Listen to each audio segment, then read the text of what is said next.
Selamat datang para penjelajah misteri dan penjaga kearifan leluhur di saluran tempat tabir antara dunia nyata dan gaib terbuka perlahan. Saya, nama Anda jika ada, atau cukup sapaan umum. Dan hari ini kita akan menyelami kedalaman tanggal 14 Oktober, sebuah hari yang, meskipun tak selalu dihiasi perayaan besar, menyimpan bisikan-bisikan kuno dan energi tersembunyi yang tak boleh diabaikan. Pada hari ini, 14 Oktober, alam semesta seolah berbisik lebih dekat, membawakan pesan-pesan dari masa lalu dan pertanda untuk masa depan. Mungkin banyak yang melihatnya sebagai hari biasa dalam kalender, namun bagi mereka yang peka terhadap ritme alam dan warisan spiritual, setiap tanggal memiliki getarannya sendiri. Setiap fajar membawa potensi baik atau buruk yang harus kita pahami dan hormati.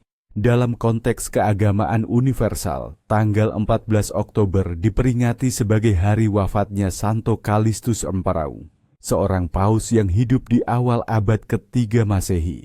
Kisah hidupnya adalah saga tentang ketekunan, pengabdian, dan perjuangan di tengah persekusi.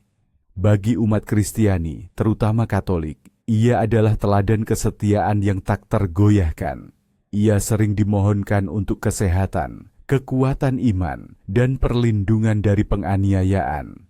Namun, jauh sebelum dan seiring dengan narasi keagamaan ini, jiwa Nusantara telah lama merasakan denyut nadi bumi dan langit, menciptakan jaring-jaring kepercayaan yang merangkum siklus alam, peruntungan, dan kekuatan tak kasat mata. Mari kita buka lembaran kisah seorang pria luar biasa yang kehidupannya dipenuhi liku-liku tak terduga, seorang budak yang bangkit menjadi pemimpin spiritual tertinggi. Santo Callistus Bima lahir sekitar tahun 155 Masehi, kemungkinan besar di Roma, dalam keadaan yang serba sulit sebagai budak dari seorang bangsawan bernama Carpoforus. Nasib budak kala itu adalah takdir yang menghimpit, penuh keterbatasan dan tanpa hak. Namun, di balik belenggu itu, Callistus memiliki kecerdasan dan semangat yang tak padam. Carpoforus, majikannya, mempercayakan kepadanya pengelolaan dana bank, sebuah tugas yang menuntut kejujuran dan ketelitian tinggi. Namun, takdir rupanya memiliki rencana lain. Entah karena kurangnya pengalaman atau jebakan licik, dana yang dikelola Callistus hilang. Ini adalah aib besar yang berujung pada hukuman berat, cambuk dan kerja paksa di pertambangan Sardinella yang terkenal kejam, sebuah tempat di mana harapan seringkali mati bersama teriknya matahari dan kerja keras tanpa henti. Di tempat terkutuk itu, di antara debu dan batu, Callistus tidak menyerah. Ia justru menemukan kekuatan spiritual yang lebih dalam. Melalui campur tangan seorang wanita bangsawan Kristen bernama Marcia yang memiliki pengaruh di istana, ia berhasil dibebaskan bersama tahanan Kristiani lainnya.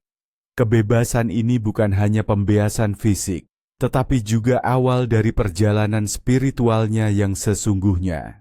Setelah kembali ke Roma, ia ditempatkan di bawah bimbingan Paus Zephyrinus, yang segera mengenali potensi besar dalam diri Callistus. Ia ditugaskan untuk mengelola katakomba di Via Appia, sebuah jaringan makam bawah tanah yang menjadi tempat peristirahatan terakhir ribuan umat Kristiani. Tempat ini kemudian dikenal sebagai katakomba Santo Callistus, saksi bisu atas dedikasi dan organisasinya yang luar biasa. Pada tahun 217 Masehi, setelah wafatnya Paus Zephyrinus, Callistus terpilih sebagai uskup Roma, Paus. Ini adalah pencapaian luar biasa bagi seseorang yang pernah menjadi budak dan narapidana. Namun, kepemimpinannya tidak luput dari gejolak. Ia dihadapkan pada perpecahan dalam gereja, terutama oleh seorang teolog bernama Hippolytus, yang menentang pandangan Paus tentang pengampunan dosa bagi mereka yang melakukan pelanggaran serius seperti pembunuhan, perzinahan, atau murtad. Hippolytus percaya bahwa dosa-dosa ini tidak dapat diampuni oleh gereja, sementara Callistus berpegang pada ajaran kasih dan belas kasihan, menegaskan bahwa gereja memiliki kuasa untuk mengampuni dosa jika ada pertobatan yang tulus. Debat sengit ini menunjukkan kebijaksanaan dan visi Kalistus yang jauh ke depan, memahami bahwa gereja harus menjadi tempat perlindungan bagi semua, bukan hanya bagi mereka yang sempurna. Selama masa kepausannya, Kalistus juga membuat reformasi penting, termasuk memperbolehkan pernikahan antara bangsawan dan budak, sebuah langkah revolusioner pada zamannya yang menunjukkan pandangan egalitarinya. Ia juga menentang pandangan bid'ah yang merongrong kesatuan gereja. Pada akhirnya kepemimpinan Kalistus berakhir dengan kemartiran. Ia ditangkap, disiksa dan dilemparkan ke dalam sumur pada tahun 222 atau 223 Masehi di bawah pemerintahan Kaisar Severus Alexander. Meskipun pada masa itu persekusi terhadap umat Kristiani cenderung mereda. Namun, gelombang anti-Kristen lokal yang dipicu oleh sentimen publik dan faksi-faksi tertentu masih menjadi ancaman. Kisah hidup Santo Kalistus Primar adalah pengingat abadi bahwa kekuatan sejati bukan berasal dari status atau kekayaan, melainkan dari integritas, iman, dan kemampuan untuk memaafkan serta membimbing orang lain menuju cahaya. Namun, di luar narasi sejarah, 14 Oktober juga diselimuti oleh tanda-tanda takdir yang telah diwariskan secara turun-temurun oleh leluhur kita, terutama di Nusantara, yang kaya akan primbon dan petuah bijak. Tanda-tanda takdir. Ramalan cuaca dan panen. Jika pada 14 Oktober hujan turun setelah musim kemarau panjang, ini adalah pertanda sangat baik. Dipercaya bahwa hujan ini membawa kesuburan luar biasa dan panen melimpah. Para petani akan bersuka cita karena tanah akan diberkahi dan rezeki akan mengalir deras. Mengabaikan pertanda ini berarti tidak menghargai berkah alam. Palfwow, arah angin yang berhembus kuat dari timur. Di beberapa daerah, angin timur yang kencang pada tanggal ini diartikan sebagai peringatan akan datangnya wabah penyakit atau perselisihan dalam masyarakat. Leluhur menyarankan untuk memperbanyak doa dan menjaga keharmonisan agar terhindar dari malapetaka. Munculnya pelangi ganda di langit. Ini adalah fenomena langka dan dianggap sebagai pertanda keberuntungan besar yang akan datang dalam waktu dekat. Pelangi ganda melambangkan pintu gerbang rezeki ganda atau berkah yang tak terduga, mungkin dalam bentuk kekayaan atau kebahagiaan keluarga. Perilaku hewan yang tidak biasa, seperti burung-burung yang hinggap di atap rumah dan berkicau tanpa henti. Ini bisa menjadi pertanda datangnya tamu penting atau kabar baik dari jauh. Namun, jika kicauannya terdengar gelisah atau menyayat hati, bisa jadi itu adalah peringatan akan musibah kecil yang menimpa keluarga. Langit cerah benderang tanpa awan sejak fajar hingga senja. Dianggap sebagai hari yang terbuka bagi doa dan permohonan.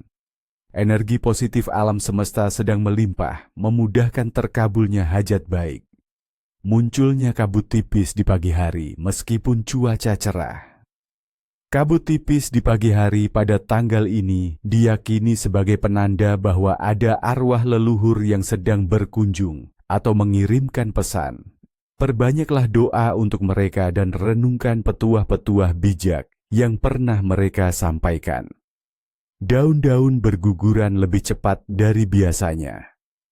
Ini bisa diartikan sebagai simbol pelepasan hal-hal lama yang tidak lagi berguna.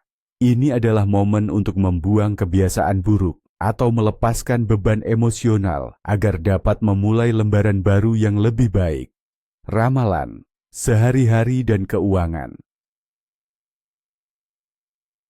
Telapak tangan gatal secara tiba-tiba. Jika telapak tangan kanan yang gatal, konon uang akan datang. Namun, jika telapak tangan kiri yang gatal, ini pertanda uang akan keluar atau ada pengeluaran tak terduga. Bersiaplah untuk keduanya dan bijaklah dalam mengelola keuangan. Menemukan uang logam di jalan. Dipercaya membawa keberuntungan kecil. Ambillah, namun jangan langsung memasukkannya ke dompet. Letakkan sebentar di atas tanah atau sentuh tanah sebagai bentuk izin kepada bumi agar keberuntungan itu berlipat ganda dan tidak membawa kesialan. Mendengar suara tokek yang berbunyi lebih dari 7 kali di malam hari. Suara tokek yang panjang dan berulang pada malam 14 Oktober sering diartikan sebagai kehadiran makhluk halus atau pertanda bahwa ada bisikan gaib yang mencoba menyampaikan pesan. Berhati-hatilah dan jangan membalas suaranya. Kejatuhan kotoran cicak di kepala atau bahu.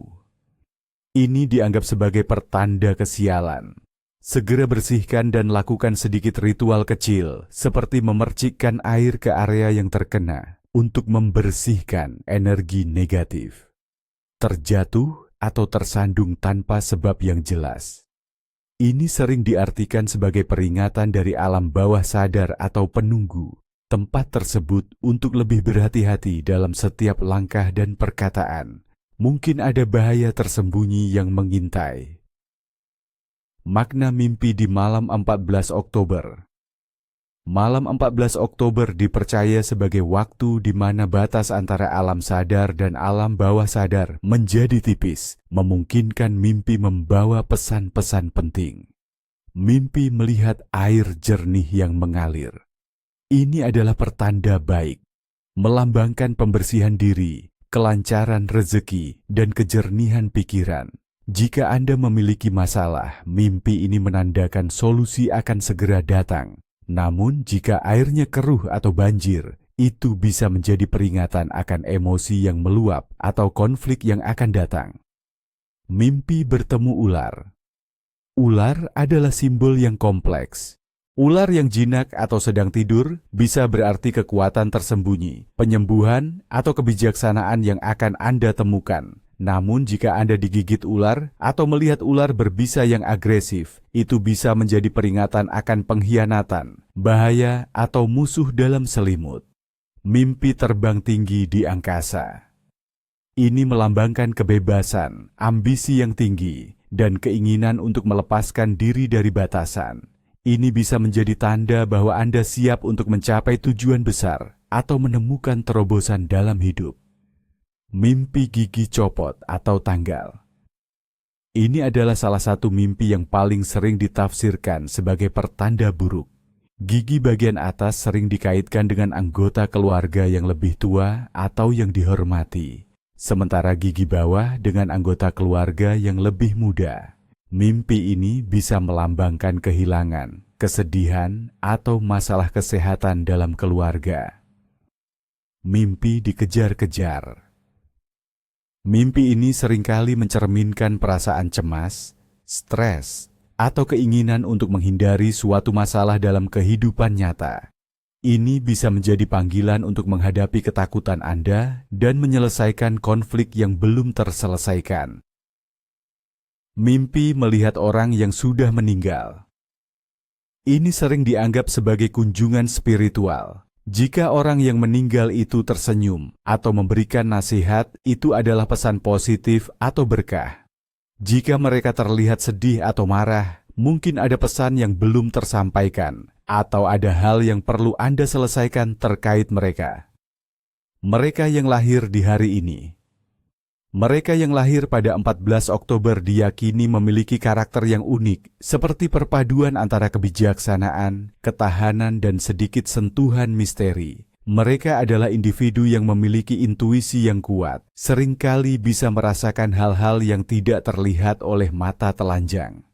Mereka adalah sosok yang cenderung adaptif, mampu bertahan dalam berbagai situasi sulit, mirip dengan kisah Santo Kalistus yang melewati masa-masa sulit sebagai budak dan tahanan. Mereka memiliki jiwa pemimpin, namun terkadang menyimpan gejolak batin yang dalam, yang membuat mereka tampak tenang di luar, namun penuh pemikiran di dalam. Keberanian mereka tidak ditunjukkan dengan agresi, melainkan dengan keteguhan hati dan kemampuan untuk memaafkan. Mereka cenderung peduli pada keadilan dan kebenaran, seringkali menjadi pembela bagi yang lemah. Namun mereka juga harus berhati-hati agar tidak terlalu memendam perasaan, karena hal itu bisa membebani jiwa mereka. Nama-nama yang berkah di hari ini.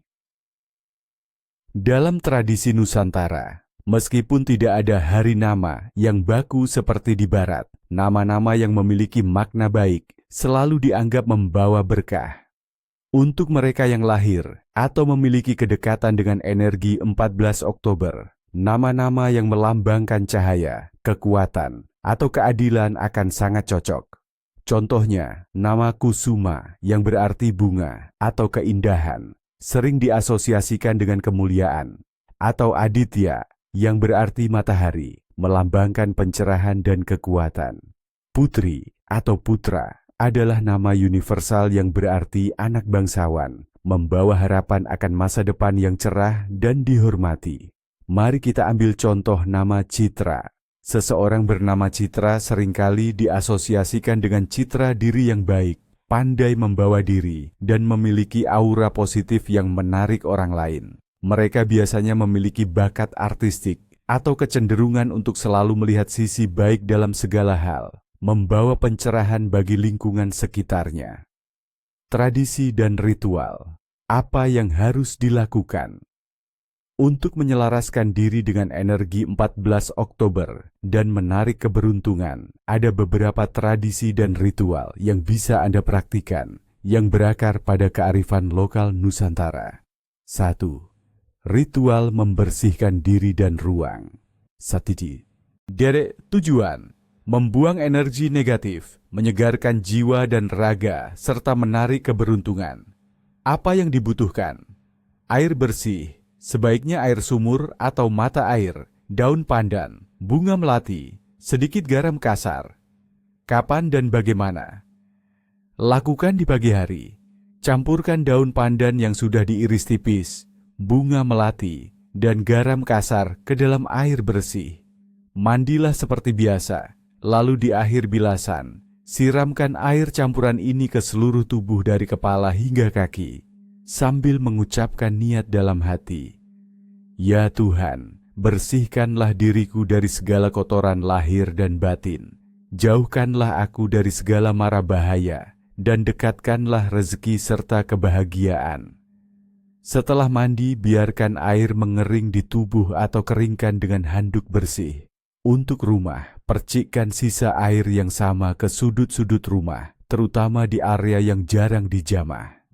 2. Ritual menjaga keseimbangan rumah tangga. Tujuan: mempererat ikatan keluarga, menciptakan harmoni, dan melindungi dari perselisihan. Apa yang dibutuhkan? 1 piring kecil berisi 7 jenis bunga, bunga 7 rupa, segelas air putih, 1 lilin putih, seutas benang katun putih, sebuah mangkuk kecil berisi beras. Kapan dan bagaimana? Lakukan di malam hari, setelah semua anggota keluarga berkumpul. Letakkan bunga 7 rupa, segelas air, lilin dan beras di tengah meja makan.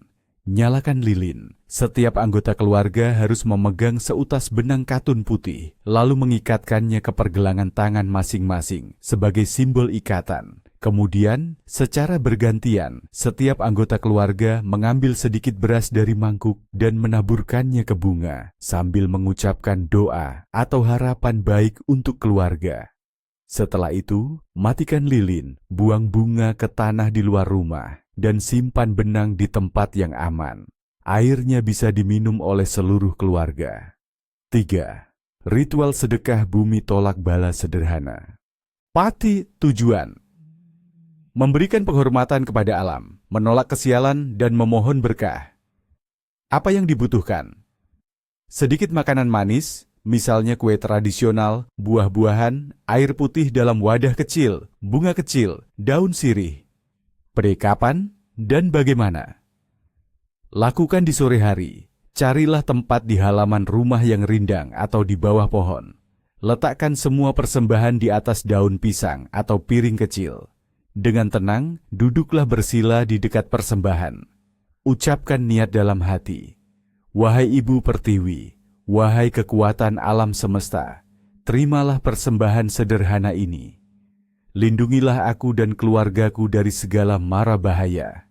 Jauhkanlah bala, dan datangkanlah rezeki yang halal dan berkah. Biarkan persembahan itu hingga esok pagi, kemudian kubur atau buang ke tempat yang layak. Tradisi kuliner hari ini. Pada 14 Oktober, tidak ada hidangan spesifik yang wajib seperti saat hari raya besar. Namun tradisi kuliner cenderung berfokus pada makanan yang menenangkan jiwa, menghangatkan, dan mudah dibagi. Ini adalah hari yang baik untuk memasak nasi kuning yang melambangkan keberuntungan dan kemakmuran, atau sayur lodeh dengan bumbu santan yang melambangkan kebersamaan dan kesederhasiaan. Mengonsumsi bubur kacang hijau atau kolak juga disarankan karena makanan manis dan hangat ini diyakini dapat menenangkan pikiran dan hati serta membawa energi positif. Yang terpenting adalah makan bersama keluarga, berbagi cerita, dan mensyukuri setiap rezeki yang ada karena kebersamaan adalah berkah terbesar. Larangan keras di hari ini, apa yang tidak boleh dilakukan? Untuk menjaga keseimbangan dan menghindari kesialan, leluhur kita telah mewariskan serangkaian larangan atau pamali yang sangat penting untuk diperhatikan pada 14 Oktober. Melanggar larangan ini diyakini dapat mendatangkan musibah, kesialan, atau bahkan mengundang kehadiran makhluk halus yang tidak diinginkan. Patidulisat tiyume. Larangan rumah tangga dan kebersihan. 1. Menyapu rumah pada malam hari. Ini adalah larangan klasik di Nusantara. Dipercaya bahwa menyapu di malam hari akan membuang rezeki keluar rumah. Tidak hanya itu, debu yang disapu juga dikhawatirkan mengganggu penghuni tak kasat mata yang mulai aktif di malam hari, menyebabkan mereka marah dan membawa kesialan bagi penghuni rumah. Akibatnya, keluarga bisa mengalami kesulitan finansial atau sering terlibat perselisihan. 2. Memotong kuku atau rambut di malam hari. Ini dianggap tabu karena diyakini dapat mempermudah masuknya roh jahat ke dalam tubuh atau bahkan memangkas aura keberuntungan Anda. Konsekuensinya, seseorang bisa menjadi lebih rentan terhadap penyakit, mengalami nasib buruk, atau bahkan menarik perhatian makhluk halus yang tidak bertanggung jawab. 3. Meninggalkan cucian basah tergantung semalaman di luar rumah. Dipercaya bahwa pakaian basah yang tergantung di luar pada malam hari dapat dihinggapi oleh energi negatif atau ditempati oleh makhluk halus. Jika pakaian itu kemudian dipakai, energi negatif tersebut akan menempel pada pemakainya, menyebabkan badan terasa tidak enak, mudah sakit, atau selalu merasa lesu dan tidak bersemangat. Larangan sosial dan interaksi. 4. Berbicara kotor atau mengumpat. Perkataan adalah doa. Pada hari yang energinya pekat ini, kata-kata negatif diyakini akan lebih mudah terwujud. Mengumpat dapat mengundang kemarahan alam semesta, menyebabkan kesialan berbalik pada diri sendiri, atau memperburuk hubungan dengan orang lain secara drastis. 5.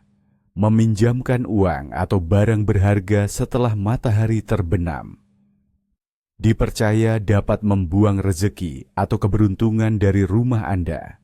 Energi finansial di malam hari dianggap lebih rentan. Melakukan ini bisa mengakibatkan kerugian finansial yang tak terduga atau barang yang dipinjamkan tidak akan kembali dengan baik. 6. Membiarkan pintu atau jendela terbuka lebar di malam hari tanpa pengawasan. Selain alasan keamanan, ini diyakini mengundang masuknya roh jahat atau energi negatif ke dalam rumah. Akibatnya, penghuni rumah bisa sering merasa gelisah, tidur tidak nyenyak, atau bahkan mengalami gangguan-gangguan mistis yang mengganggu ketenangan keluarga. 7. Menunjuk kuburan atau tempat angker dengan jari telunjuk. Ini adalah tindakan yang sangat tidak sopan dalam kepercayaan leluhur, dianggap menantang penghuni tempat tersebut. Konsekuensinya bisa fatal, mulai dari diganggu oleh makhluk halus, sakit misterius, hingga mengalami kesialan berturut-turut yang sulit dijelaskan. Larangan perilaku dan kehidupan sehari-hari. 8. Bersikap sombong atau meremehkan orang lain. Pada hari ini, energi alam semesta seolah mengamati setiap tindakan, Kesombongan dapat memancing murka dari kekuatan tak kasat mata, menyebabkan kehancuran yang tidak terduga, atau jatuh dari kemuliaan secara mendadak. 9. Mengabaikan atau meremehkan nasihat orang tua, leluhur. Petuah leluhur adalah jembatan menuju kearifan. Mengabaikannya pada 14 Oktober diyakini dapat memutus berkah dan perlindungan yang seharusnya Anda terima. Ini bisa menyebabkan hidup terasa lebih sulit, sering menemui hambatan, atau kehilangan arah. 10. Membuang makanan sisa secara sembarangan. Makanan adalah berkah. Membuangnya sembarangan dianggap tidak menghargai rezeki dan dapat mengundang kemarahan dari entitas gaib yang dikenal sebagai penunggu makanan, menyebabkan kesulitan pangan di kemudian hari atau rezeki menjadi seret. Pada akhirnya setiap hari adalah pelajaran dan setiap tradisi adalah warisan. Baik Anda mempercayai sepenuhnya atau tidak, kearifan leluhur ini adalah cerminan dari bagaimana nenek moyang kita berinteraksi dengan dunia, mencari makna, dan menemukan keseimbangan. Dengan memahami dan menghormati bisikan-bisikan kuno ini, kita tidak hanya melestarikan budaya, tetapi juga membuka diri pada dimensi-dimensi kehidupan yang lebih dalam. Tetaplah bijak, tetaplah waspada, dan jangan pernah berhenti menjelajahi keindahan misteri yang tersembunyi di balik setiap jengkal waktu. Sampai jumpa di episode selanjutnya, dan semoga kedamaian serta berkah senantiasa menyertai langkah Anda.